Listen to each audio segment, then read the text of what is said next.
Hey everyone, I'm Emery Buterbaugh, and this is 2 Minute Theology, where we try to do theology in 2 minutes or less. Well, let's get started. Today we're going to dive into the Gospel of John, chapter 20.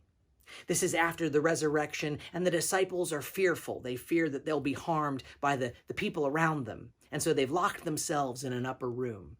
And who should appear to them? Well, it's no one else other than the risen Lord. It's Jesus. And the disciples are just astounded that Jesus is there.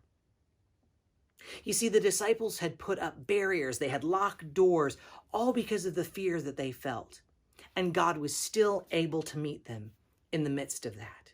You see, whatever barriers we set up consciously or unconsciously to the love of Christ, know that God can still wants to meet us, even when we put up those barriers. Well, after the disciples had seen Jesus and Jesus had left, who should appear but Thomas? And Thomas says, "Hey, what are you guys doing?" And they said, "Oh, Jesus was just here." And he said, "Well, I'm not going to believe it until I see it." Well, a couple weeks later, they're in an upper room. Doors are locked again.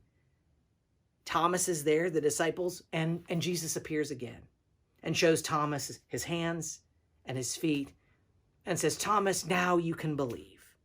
And he invites him into the most intimate possible posture. He calls him out and says, "Hey, put your hands on my hands and feel the wound." But you see, Jesus also says this. He says, "Blessed are those who believe, who have not seen."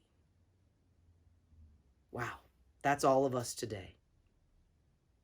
So remember that all the barriers that you might put up